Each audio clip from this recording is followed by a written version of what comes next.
Hey everyone, Andrew back again and welcome to another video, and today I am finally here with my horror review for Cult of Chucky. This has been a pretty long wait for me, well, a couple of weeks actually, but I've been highly anticipating this movie, and you lucky buggers over in America have already had this available for viewing for the past couple of weeks, and it's only just been released over here in Australia this week. So definitely jumped on it straight away when it got released in stores, and yeah, have had a chance to check it out. So you guys know that I'm a massive fan of Chucky and the Child's Play series in general, well, apart from Bride and Seed, which I think are utter garbage. I think, especially for the long runtime this franchise has had, it's a pretty solid franchise overall. So yeah, there's definitely more good movies than bad, and yeah, this was definitely probably my most anticipated horror release of this year. So I was pretty excited to check it out. Obviously I have, so here is my review. So Cult of Chucky basically picks up after the events of Curse, with Nika now in a psychiatric hospital, and she's in a high maximum security psych hospital, and her doctor slash therapist, which they have a kind of weird relationship going on with each other, decides to downgrade her to a medium security hospital where she has a little bit more freedom. So she moves there and ends up doing these group sessions with other patients, and the doctor slash therapist decides it's a good idea to bring in some good guy dolls just to help the patients work through their issues and help them in the therapy sessions. And of course that is when Chucky returns, and that is basically when shit starts to hit the fan. So that is the basic rundown of the plot. Now, what did I think of this? So I've got to say I'm kind of 50-50 on this movie, to be honest. There were some things I didn't like, and then there were some things that I really, really liked. I kind of think the good outweigh the bad, but yeah, this movie could have been a little bit better. So we're going to start with the bad stuff first, I guess, get that out of the way. And please keep in mind there are going to be some slight minor spoilers within this review. So if you haven't checked this movie out yet and you don't want to be spoiled, maybe stop watching this video and come back once you've done watching the film. So definitely the biggest complaint that I have with this movie was definitely the storyline. The whole storyline with Nika and the other patients, and just the overall storyline in general, I didn't really care for. I wasn't really that interested in. Nika's character was pretty good, and some of the other patients within the hospital were pretty good, but I really despised the whole relationship that Nika and the doctor had. I don't know why, it just did not work for me. I don't think it added anything to the movie whatsoever, and in a lot of aspects it kind of hindered the film a little bit, I think, and just felt like unnecessary filler to me. The other thing that I really did not care for is the Tiffany character. I hate her character. In my opinion, she was one of the major things that really ruined the franchise after the first three movies, so I did not care about her character at all.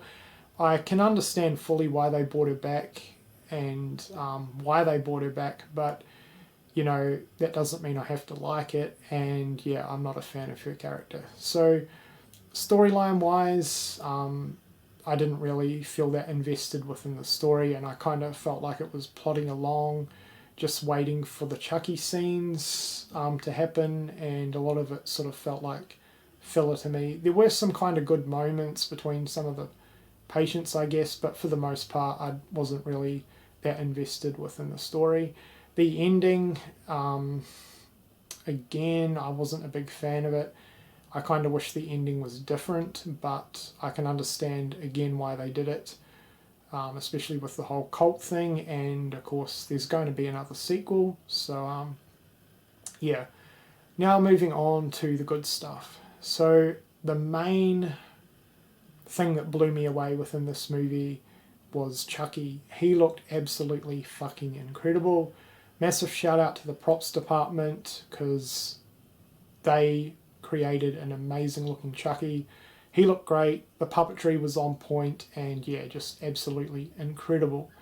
The kills, I'm going to call it right now, probably the best kills within the franchise in my opinion. There were certainly a lot of them, and they were really, really well done. Super, super gory and brutal. There was only one that looked pretty bad CGI wise, and it was one of the ones earlier on with the glass in the roof caving in. I was pretty disappointed with that kill because I was really, really looking forward to that particular character getting killed off, and the CGI definitely took me out of it a little bit. Wasn't the best CGI, but other than that, I thought the kills were absolutely fantastic. As I said, very brutal and nasty, good gore, and there was a lot of them. So yeah, if not the best, definitely some of the best kills within the franchise for sure. So that was bloody awesome. I was expecting some really, really awesome kills within this movie, and I certainly got it. They delivered on that part. I really, really liked the hospital setting. It had a very, very clean, sterile, clinical look to it that worked really, really well, so I enjoyed that. The other thing that I really, really liked was the Andy character returning, and he was definitely the best part of the story. Other than the Chucky scenes, Andy was definitely the most interesting and favourite part of the overall storyline, and I really, really enjoyed his character a lot. There were some really good nods to the earlier entries of the franchise as well, which I really, really appreciated. They were kind of subtly done, but certainly noticeable, but they weren't overdone or in your face.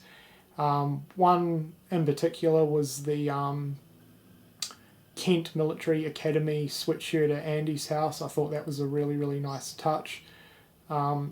The other thing that I liked, that kind of surprised me that I liked it as much as I did, was the whole cult thing. I thought that was something different that hasn't really been done within the franchise before, and I thought it was implemented pretty well, and I did like it a lot more than I originally thought that I probably would have. So that was pretty cool. Having multiple Chucky dolls at the end was really, really awesome, and you know, I think they did a really, really good job on that. So overall, I think the good definitely outweighs the bad. It's not a perfect movie by any means. The ending as well, I thought could have been handled a little bit differently. I mean, with the whole cult thing being revealed, I know why the ending was the way it was, but I would have preferred if Nika wasn't possessed and basically her and Andy got together and battled the Chuckies together. But that wasn't the case. But all in all, I thought this was a pretty solid entry into the franchise, and while I had my issues with the film, there was definitely a lot of good things to be had within this movie. So yeah, overall I would definitely recommend this to Child's Play fans. If you're not a fan of the franchise already, I don't think this movie will win you over. But yeah, I enjoyed it, and I will definitely be giving it multiple viewings. So yeah, that's basically my review for Cult of Chucky. I did have issues with the film, but overall there was a lot of good things about this movie as well. So if you've seen this film, please let me know what you thought of it in the comments section below. I hope you've enjoyed this review, and thank you for watching.